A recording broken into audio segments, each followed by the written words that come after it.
I am such an awesome guy. I make so many videos. Hello there, Price of Reason here with a movie review. Making a sequel to a beloved movie is always going to be a risky venture, and if you wait decades until you make that sequel, well, it becomes even riskier. That's because the more time goes by, the more difficult it is to convincingly recreate the type of magic that made an original movie so popular to begin with. So when I heard that Tim Burton was directing a sequel to Beetlejuice, his iconic 1988 film, I was a bit concerned. After all, bringing back original cast members Michael Keaton, Winona Ryder, and Catherine O'Hara to reprise their roles after 36 years was always going to be challenging, and it also wasn't clear if Tim Burton himself, now in his 60s, could return to the same creative mindset needed to direct a worthy sequel. And if we're being honest, as much as I had liked the original Beetlejuice movie, over the years it never really felt like franchise material to me. If anything, I've always considered Beetlejuice a solid standalone classic that's very much a product of its own time. It's showtime.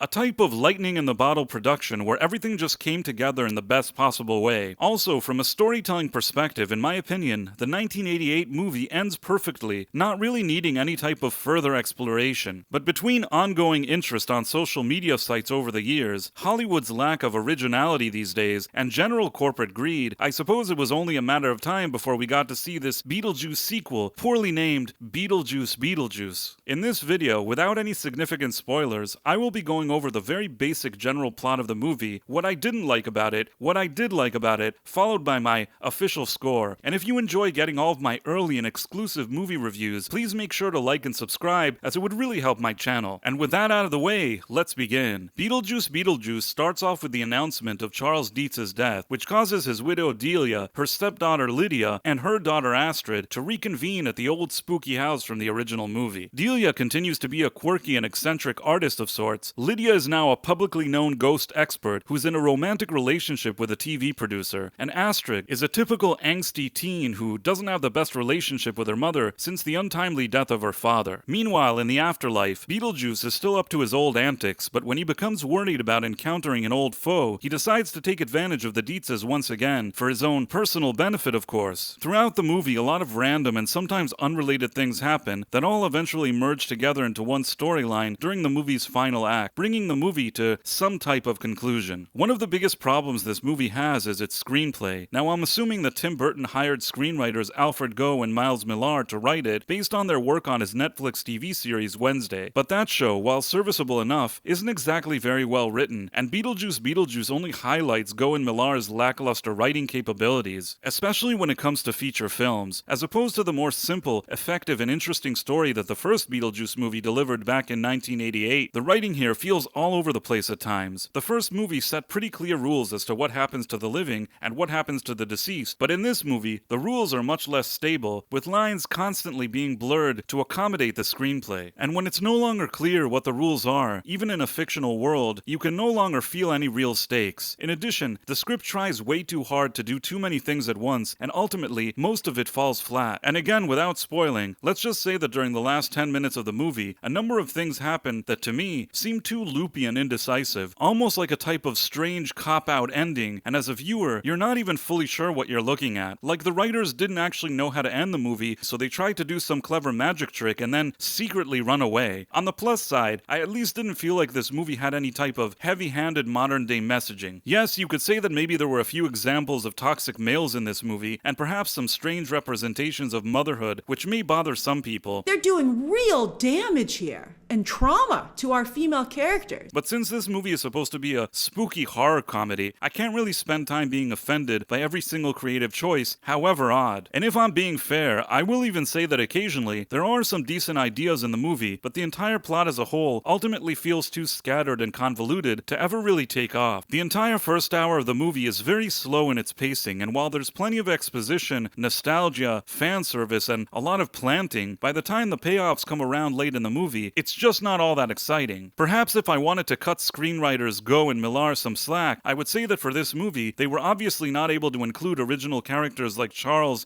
Adam, or Barbara because actor Jeffrey Jones has too many, PDF files on his computer, and Alec Baldwin has his own, legal issues in recent years, which is also indirectly why Geena Davis's character couldn't be involved. But even without these characters, I still think there was a lot more story potential here than what we ended up getting, which is a real shame because with the exception of the writers, I think all the other key players in this movie really brought their A-game to this production. Screen veteran Catherine O'Hara gives a typically solid performance here, and she has no problem revisiting the role of Delia after 36 years, even though I think at times the character is written to be too over-the-top eccentric. Winona Ryder doesn't miss a beat either, convincingly portraying an older version of Lydia while maintaining some of the same quirks that her character had back in the day. Although, much like with Catherine O'Hara, I feel like the writers didn't completely stay true to the Lydia Dietz character from the first movie. It's almost as though they wanted Ryder to be written more like her character on the hit series Stranger Things, but the problem is, Beetlejuice isn't Stranger Things, so making Lydia more loopy and neurotic didn't really seem like it was in place. Newcomer Jenna Ortega was likely added to this movie to try to attract a younger audience, but to her credit, much like on the Tim Burton show Wednesday, Ortega rises to the challenge and delivers a good performance. Willem Dafoe and Justin Theroux are given rather silly roles in this, but I think that they handle them well enough. And of course, Michael Keaton as Beetlejuice proves that even at age 73, he still hasn't lost his touch. Yes, you could tell at times that behind the makeup he does look older, but even so, Keaton completely recreates the general demeanor and mannerisms of the Beetlejuice character, which is really more important than anything else. There are even moments that he generates a few laughs, and for me, he was probably the best thing about this movie. Another surprise is that Tim Burton's directing is on point as well. Visually and thematically, Burton does actually manage to recreate the overall offbeat style and atmosphere of the first movie, proving that he too can still deliver a unique cinematic experience. It also helps that for the movie's music, Burton once again brought in veteran composer Danny Elfman, who does a fine job here as well. As I said, in spite of my criticism, there are many good ingredients here, which makes giving this movie a score a rather difficult task. I mean, if you like the original movie and want to spend a few hours revisiting these characters in a familiar setting, this movie will deliver that, and this just may be enough to please many longtime fans. But I think that even they would have to admit that this Beetlejuice sequel does lack the stronger storytelling aspect of the original 1988 movie. If I had to give this movie a score where anything below 60 is considered a failing grade, I suppose I would give this movie a 67 out of 100, which means that it's just decent enough to watch, even though it doesn't really bring anything new to the table. In comparison, I would give the original movie a 90 out of 100, because at the time of its release, it really introduced something fresh and unique, and it stood out, proving once again that not every successful standalone movie needs a sequel, and that with the exception of a few anomalies, these type of revival efforts usually end up disappointing. But if you enjoyed this review, please make sure to like, subscribe, and get notifications so that you don't miss any of my other upcoming future reviews. Thanks for watching, my friends. Thank you, and good day.